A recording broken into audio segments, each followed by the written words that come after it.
Hello, friends. Today I have a very good heart touching story for you. Salty Coffee, a love story. He met her at a party.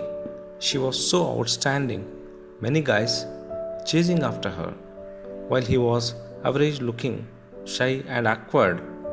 At the end of the party, he finally summoned some courage to invite the girl to have a coffee with him. She was surprised, but out of politeness, she accepted his invitation to go on a date. They both sat in a nice coffee shop. He was too nervous to say anything.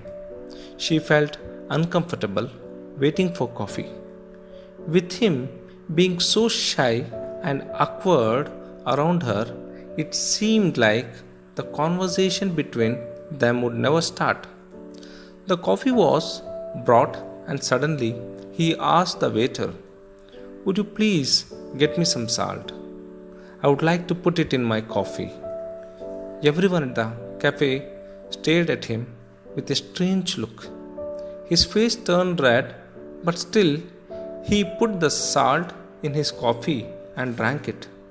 She asked him curiously why this unusual habit. He took a couple of sips and replied, "When I was a little boy, I lived near the sea. I liked playing in the sea.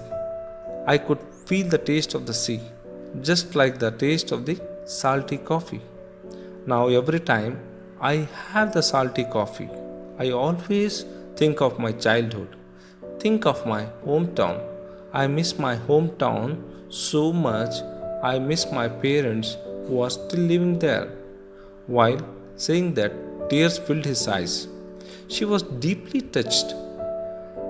That's his true feeling. From the bottom of his heart, a man who can tell out of his homesickness.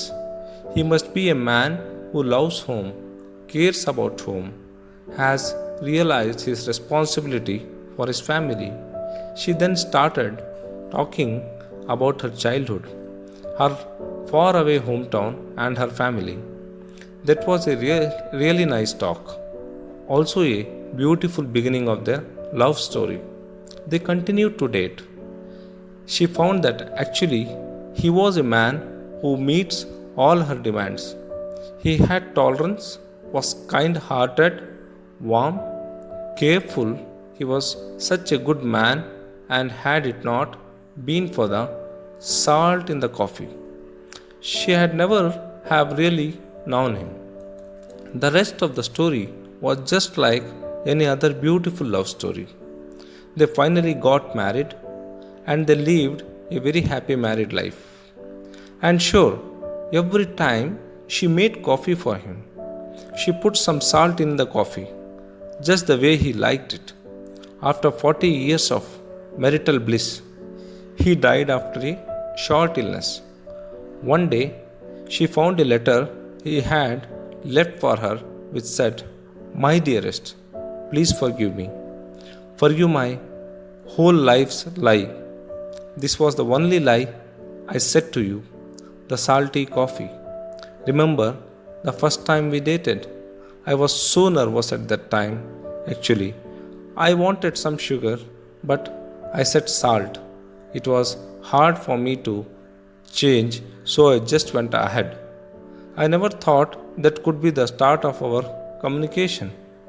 I tried to tell you the truth many times in my life, but I was too afraid to do that, as I have promised not to lie to you for anything. Now I am dying, so I tell you the truth. I don't like the salty coffee. What a strange bad taste. But I have had the salty coffee for my whole life.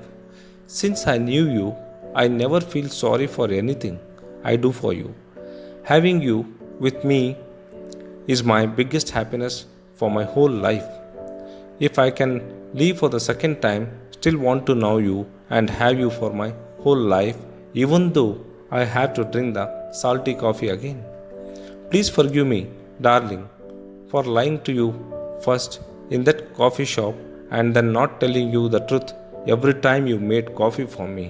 I am not lying now when I say I could not have that coffee any other way. Still madly in love with you. Tears fell down her cheek as she finished reading the letter. If anybody asked her, "How did that salted coffee taste?" "It's sweet," she always replied. If I did anything right in my life, it was when I gave my heart to you. View and subscribe my channel, Spiritual Guru.